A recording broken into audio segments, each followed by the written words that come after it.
morning. Good morning. Welcome to Nora Unitarian Universalist Church. It's good to see so many of you here on the Hill this morning, and it's good to know that people are still joining us from a distance via Facebook Live. In the world of COVID recommendations and restrictions, things changed quickly this week.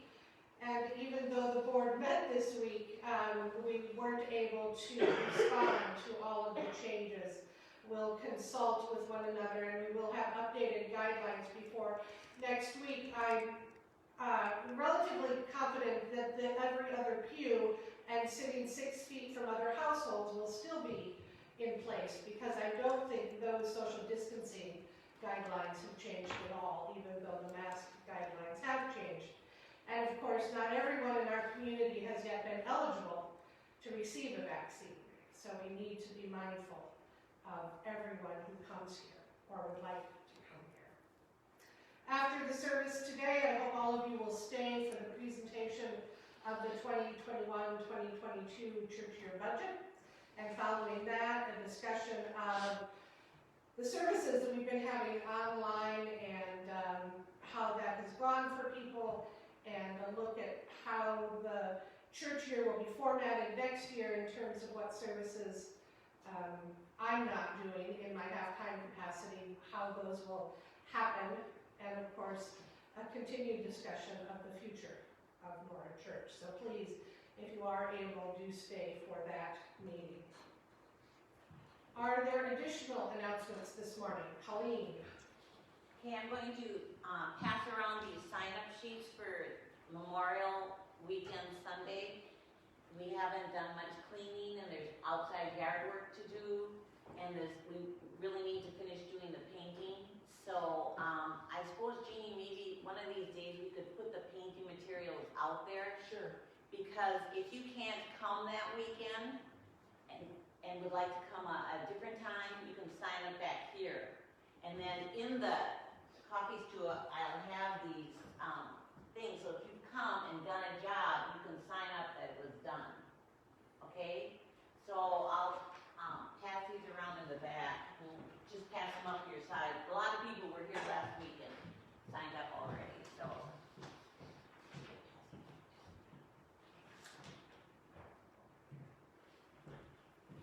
Thank you. And there will be a picnic afterwards. You know, we will bring some, we'll have a food barbecue. But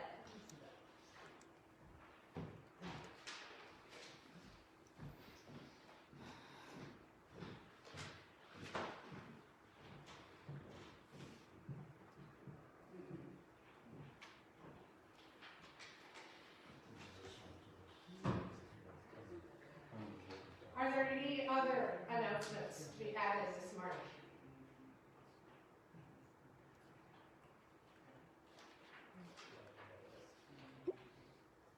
Ancestors who spoke with bravest fire, lend us your senses, that we may know another world is on her way, breathed into life with our participation in her creation. Forebearers who led the way where there was at first no way, lend us your persistence, your temerity, your assurance that the moral arc of the universe does indeed bend toward justice. Ones who went before us, sacrificing for a future not your own, help us to give of ourselves that the common stones in our hand today might be cathedrals of compassion tomorrow, sheltering walls of beloved community the day after. It is Sunday morning, the day we gather. Let us be thankful and full of praise to be in the company of those who came before, yet are ever in our midst. The words of Karen C. Johnson.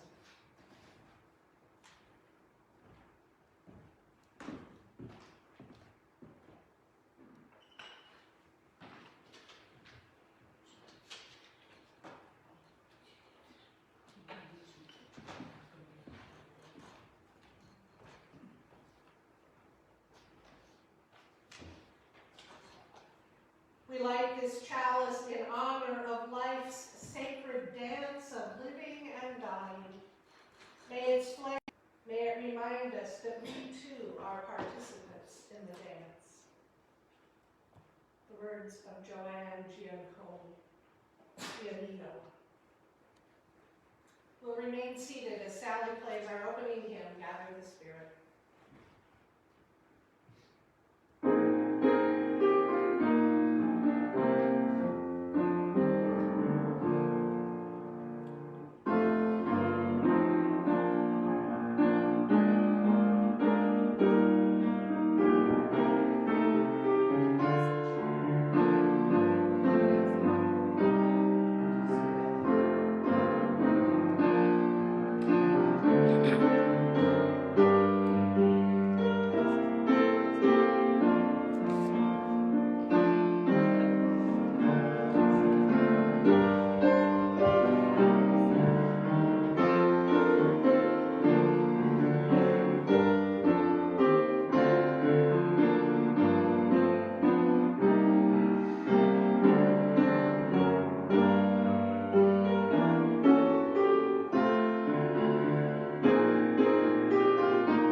Story.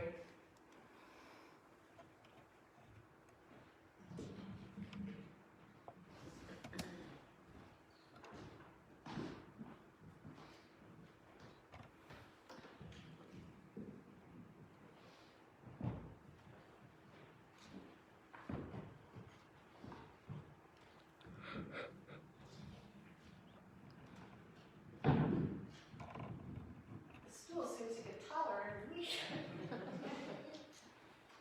Our story this morning by Mark Gonzalez, illustrated by Merdo Amini, Yo Soy Muslim. A father's letter to his daughter. It has been said, if you climb a tree to the very top and laugh, your smile will touch the sky.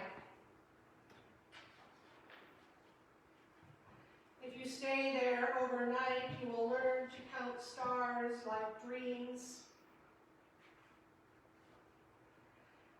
Inside cities where skyscrapers cloud the view of everything above, walk in the steel shadows, remembering Mayan pyramids that too lived amongst the heavens. There are questions we all ask when we are learning what it means to be human.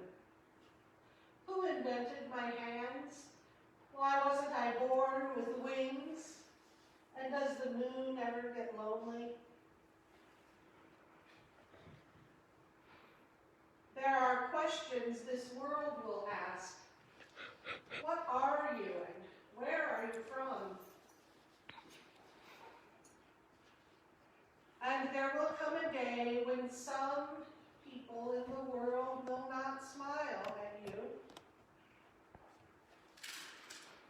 On that day, tell them this: Yo soy Muslim. I am from Allah, angels, and a place almost as old as time. I speak Spanish, Arabic, and dreams. Mi mama creates life. Mi abuelo worked the fields. My ancestors did amazing things, and so will I. No matter what they say, know you are wondrous. A child of crescent moons, a builder of mosques, a descendant of brilliance, an ancestor in training. Say it with me. Yo soy Muslim. Our prayers were here before any borders were.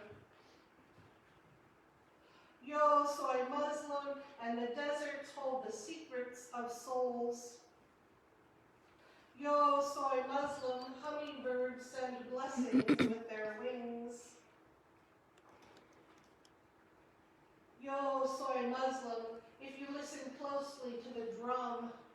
and hear God.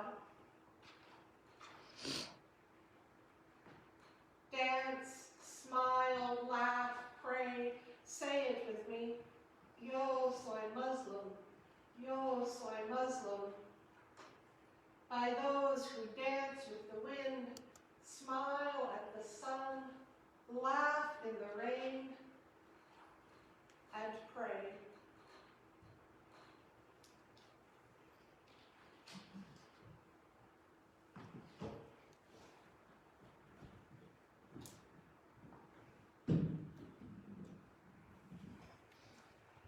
Joy and woe are woven fine, wrote William Blake.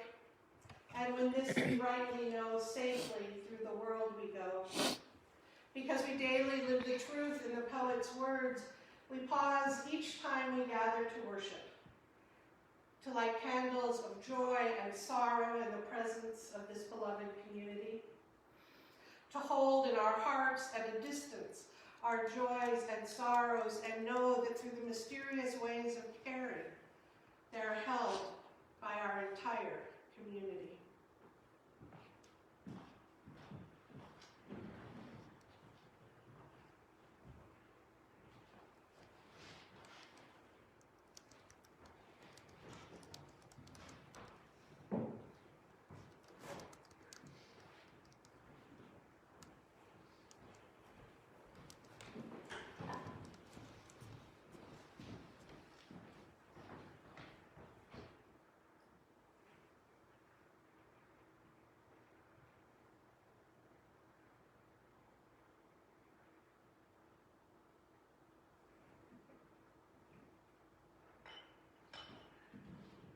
Morning, everybody. Morning. We're thrilled to be back, and I light a candle in thankfulness that our pastor, Lisa, agreed to transition and stay with us part-time, and I'm just thrilled, and thank you. I broke.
Though some of us have been back here in this space for 3 weeks now, I light a candle of joy for being together again. Some of you we have not seen, I have not seen in person in more than a year, and it is so wonderful to see your faces. And it's always wonderful to see the people that I do see on Zoom and Facebook Live and through Facebook posts as well. We're a community wherever we are. I light a candle of great sorrow for the people of Palestine, for the seemingly eternal struggle in that part of our world. A candle for Ginger Doherty, whose remains we buried yesterday. Ginger died almost a year ago, but in the way this past year has been, yesterday was the day that her family could gather. A candle of joy. Some of you will remember Ashley Nicklay, who came to church for a couple of years along with Elliot Kunert and sang in our choir. And Ashley was married yesterday. So that's a joy. Our community is growing up. And I light a final candle for all that remains unspoken.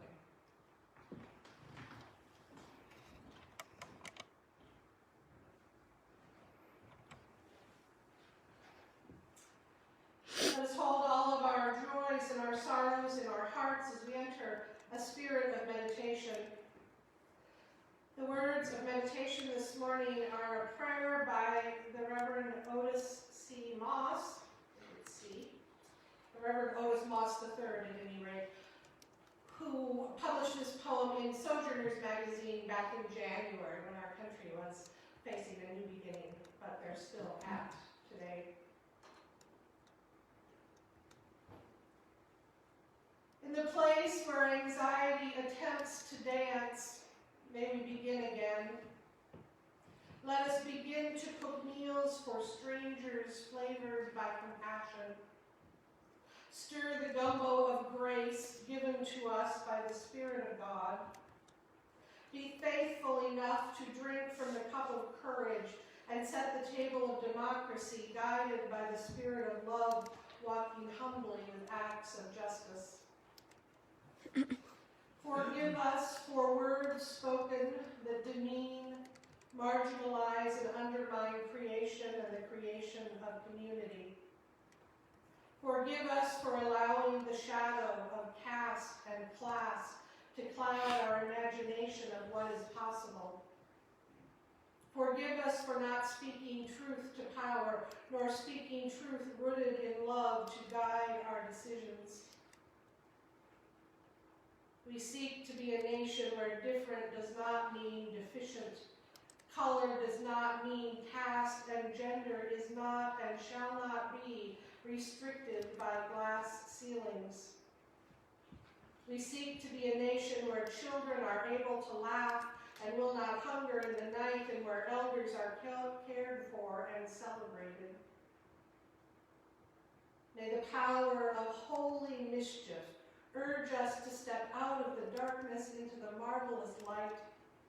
May the soul of this nation be held by the sacred love flowing from the amazing grace of God, who whispers in our hearts that we are called to be better, do better, live better. May we make America. May we make an America that is yet to be a United States of America. May we make America. America as a quilt to warm the bodies of the homeless and the timid. May we make America where those who kneel and those who stand find a seat at the table of democracy. May we make America where liberty covers the Muslim and the Methodist, the Baptist and the Buddhist, the Hindu and the holiness, the Jewish and the Gentile, the atheist and the Asian, the indigenous and the immigrant, the Presbyterian and the Pentecostal, the Latino and the Lutheran, the queer and the Quaker, the urban and suburban, the rural and the reformed, the Southern and the Sikh, the wealthy and the impoverished. This is our prayer on this day, in this year, in this century. May we make America.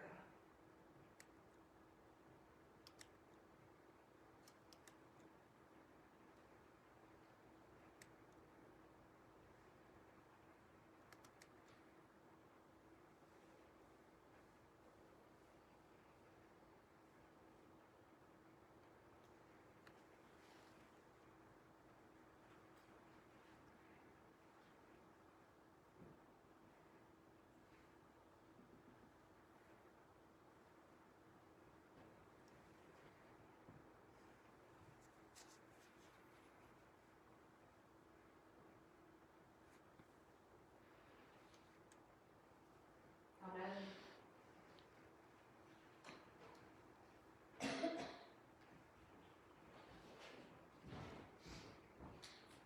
Thank you.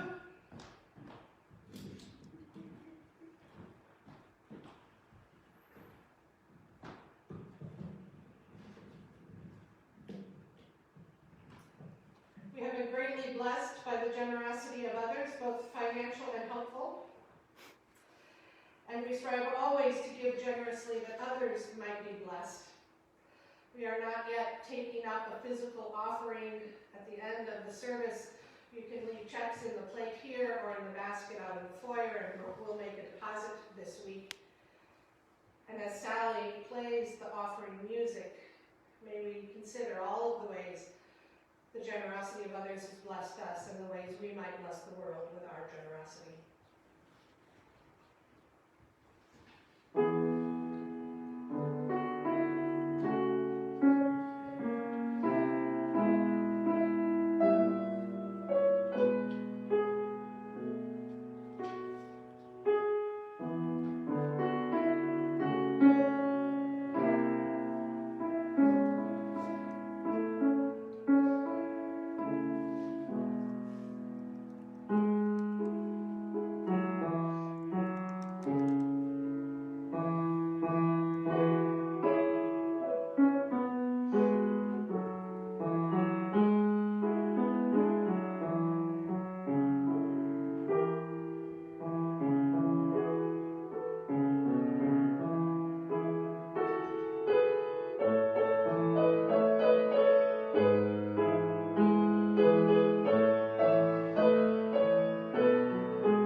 My first reading this morning is from Jonah Edelman.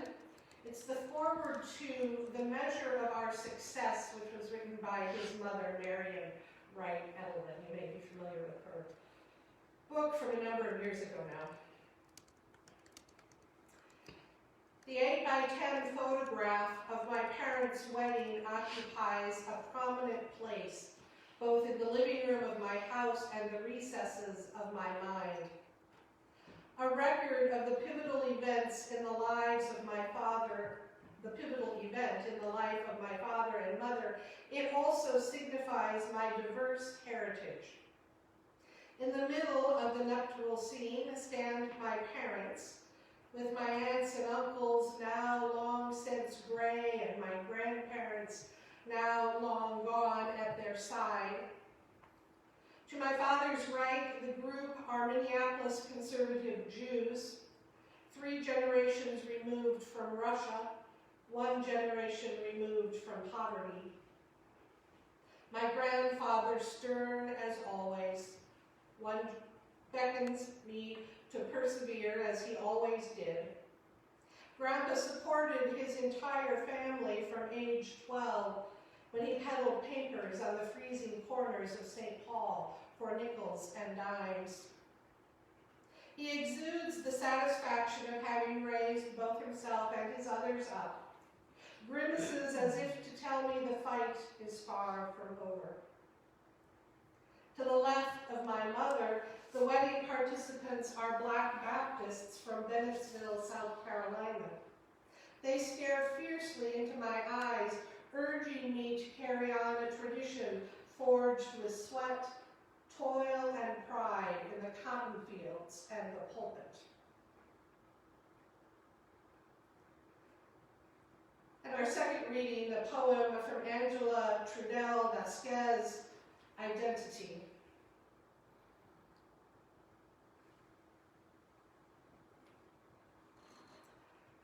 White Mexican looks like a Latina. Not my label. A question from a Guatemalan student who's come undone in my ESL class. Doesn't get my kind. I tried to describe how I grew up in Caucasian corn country, surrounded by houses on cul-de-sacs that all looked the same. How we were alone in a town of 5,000. 1 Black family, one Indian family, one Asian family, and one household of Mexicans. No, two. Us and the Renterias, to whom we were related by marriage before and after my divorce, and they were mixed.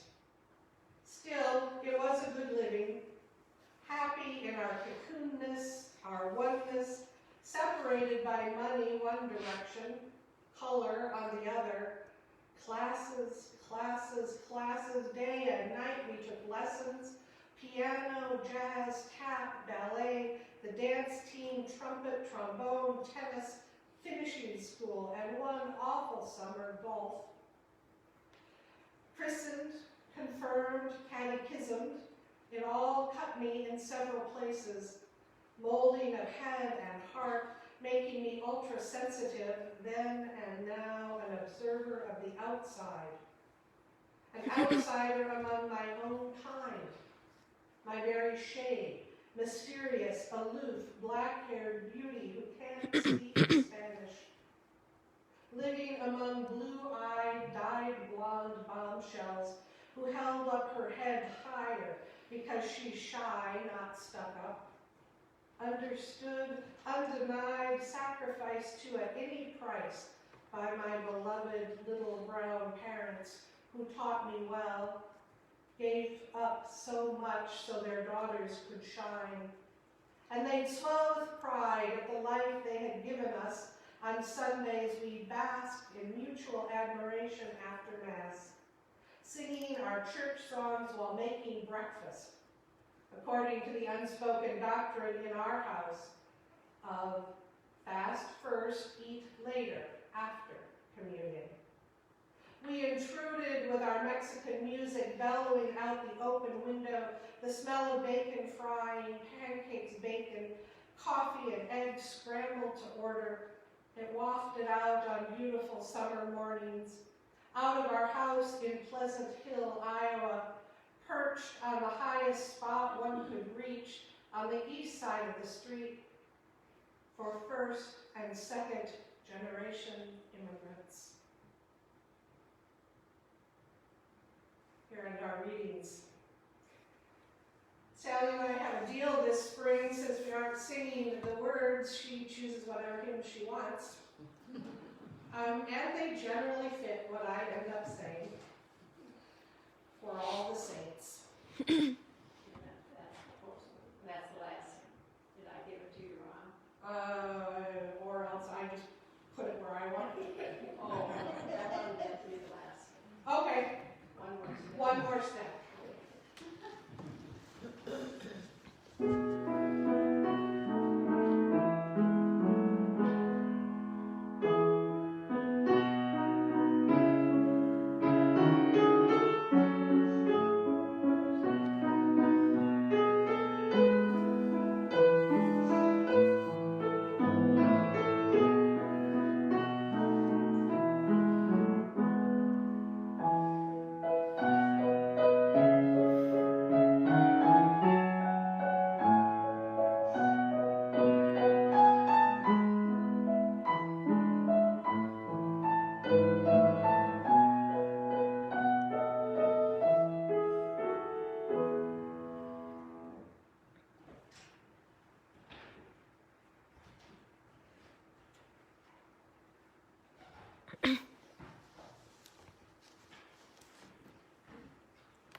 I'm mourning the discontinuation of Hanska's Sitten Mai celebrations this morning. My Facebook memory this morning was of my first Sitten Mai 11 years ago. I'm mourning with all the fervor of a non-Norwegian transplant. The shows featuring our beloved Alget and Nita Gilbert. The parade, remember the year Ross Schaubar built a scale model of our wind turbine and we put it in the back of a pickup. The Lefse rack, Hanska dogs, the joint worship services in the park, the years we got to plan and lead them, and the years we could sit back and be fed by worship planned and led by our friends, neighbors, and relatives from Zion Lutheran. I've lost track of whether if this would have been a Nora year or a Zion year. But since we're here in our sanctuary by ourselves, I choose to make it a Nora year. Because with or without a public celebration, celebrating our heritage is important.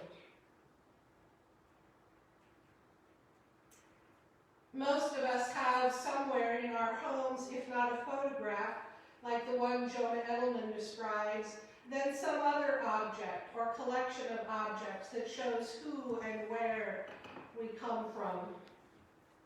And if we don't have an object or a collection of objects, photos, textiles, letters, family Bible, furniture, glassware, if we don't have those, then we have stories or songs or dances.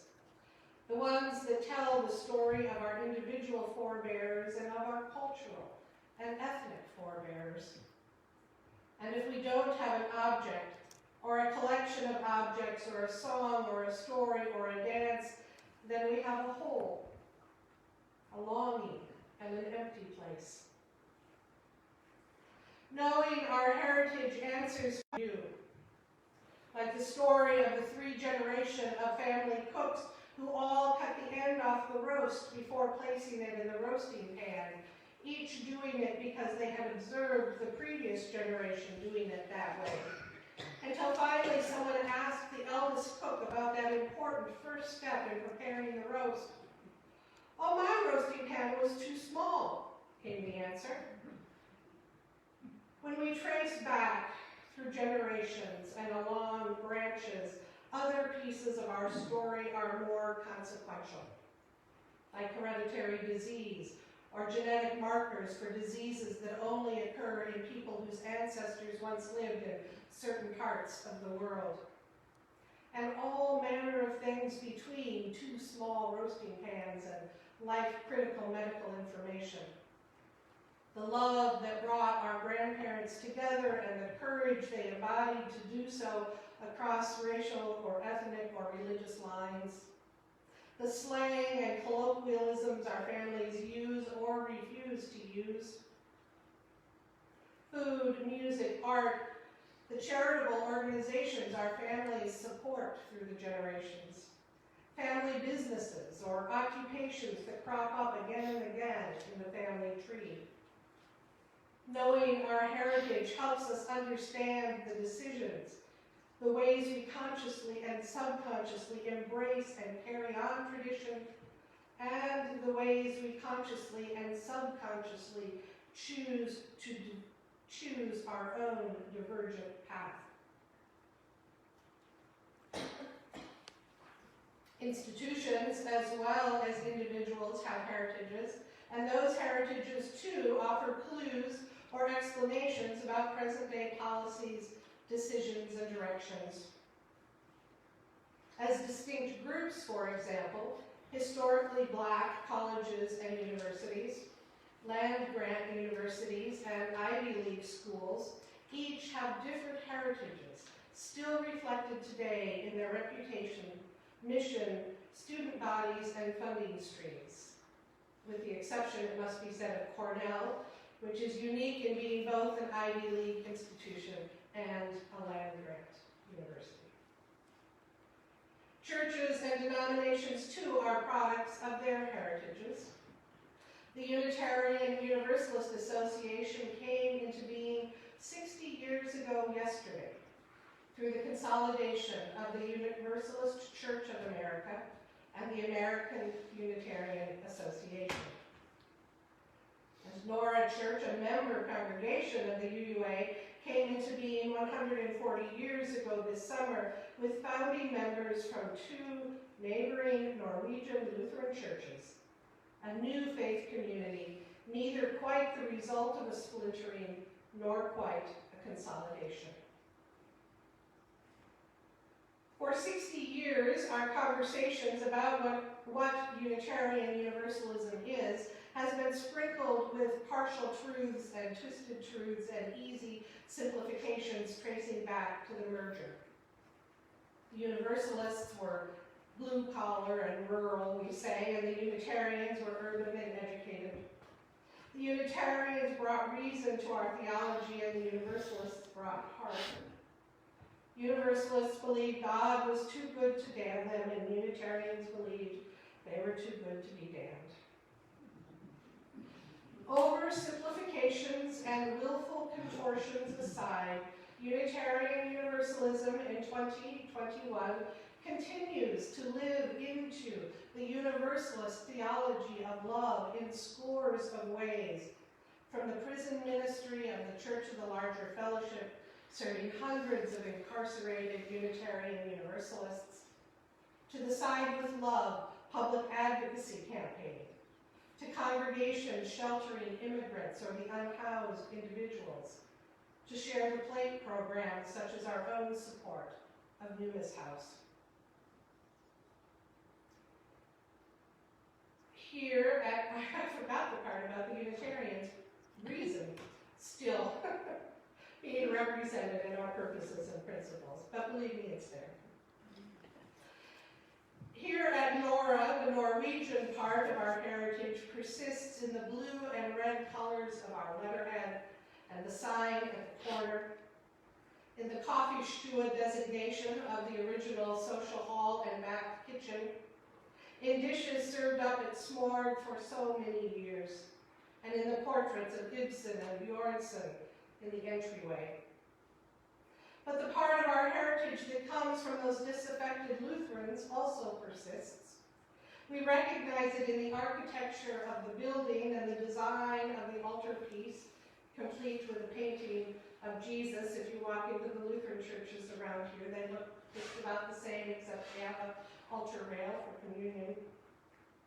And we recognize it in the ways we showed up for church in the park on Zion years, and they showed up for church in the park on Nora years, despite differing theologies and different forms of worship. And it showed up in the way Zion folks came to our Smorg and to our church music and pie evenings, and the ways we go to their meatball supper, and the ways we show up to funerals and memorial services in both churches. And the way we don't want each other to know too much detail about our church business. We may be neighbors and friends, and in some cases even family, but the departure of our founding members from their fellowship and the reasons behind it were of real consequence that time has not completely diminished.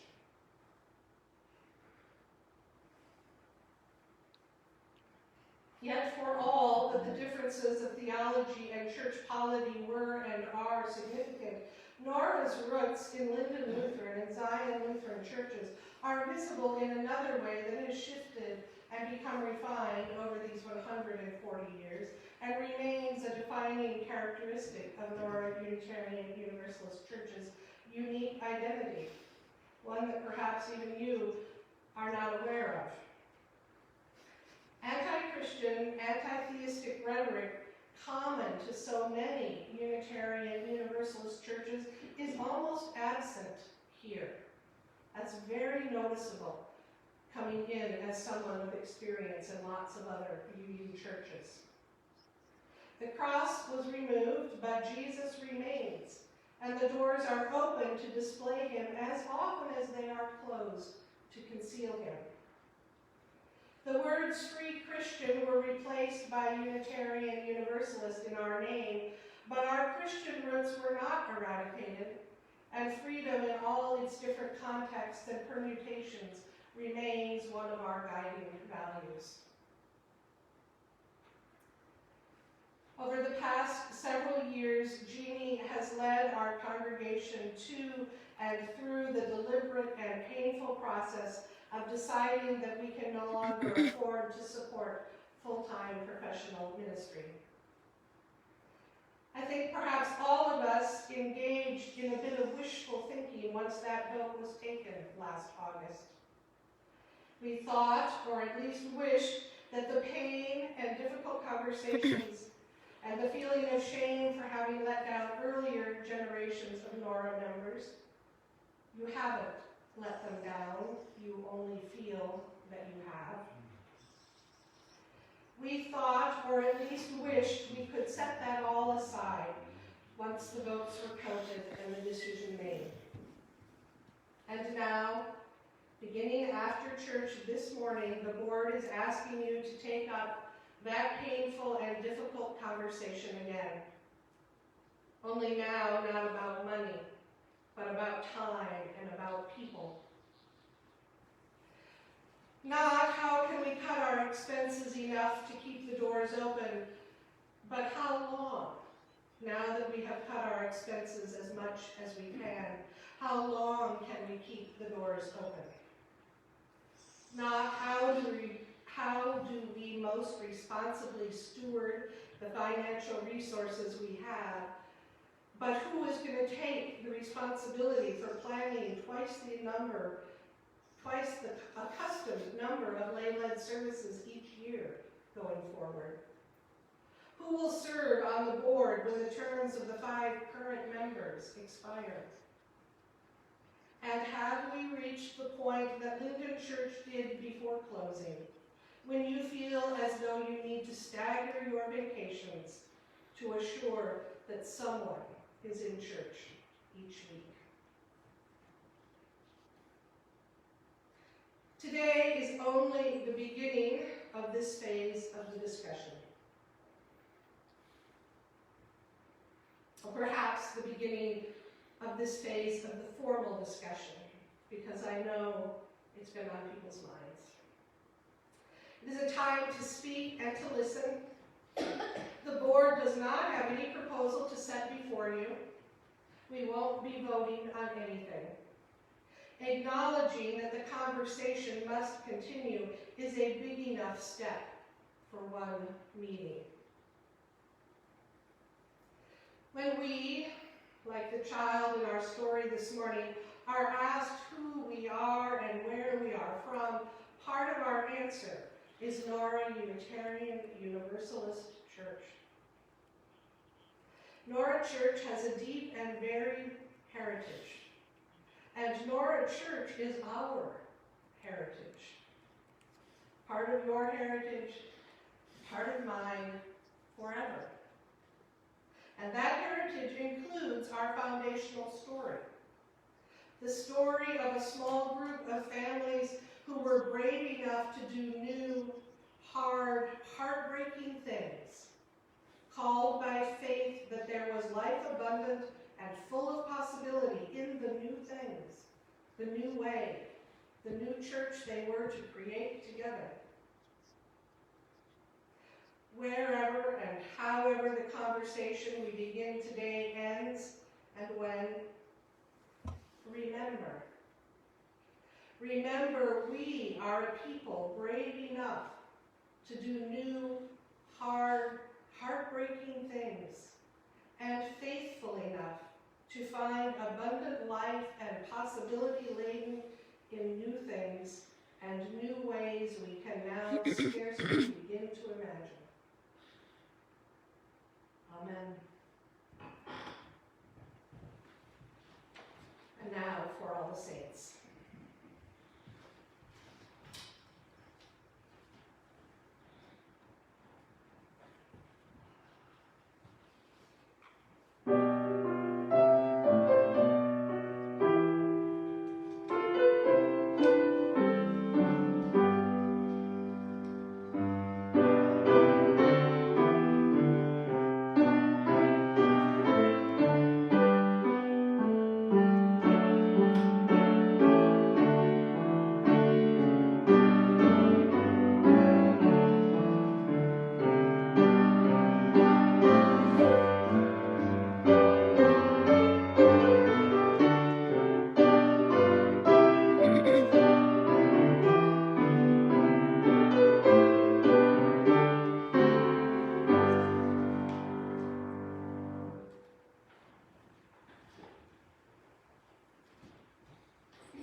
Now please say in your hearts the words for extinguishing our chalice. The flame has been doused. The fire of our community still burns. In this moment, we become beacons on the prairie, bearers of light and warmth, until we gather again to rekindle our communal chalice.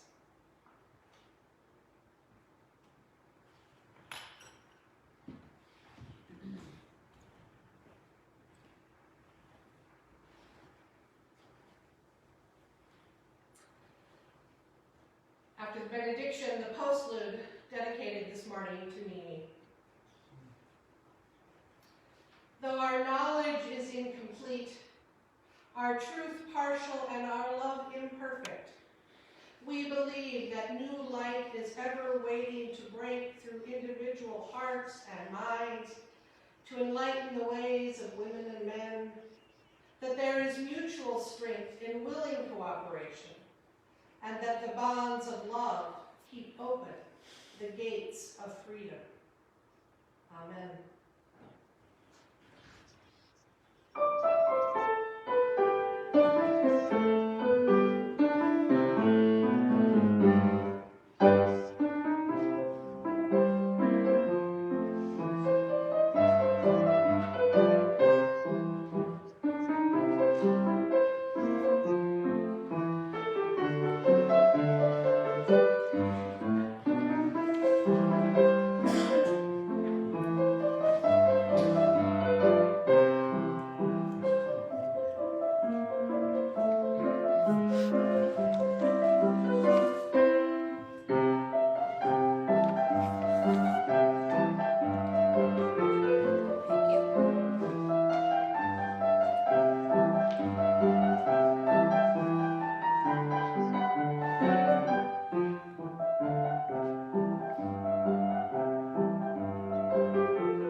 Mom. Could just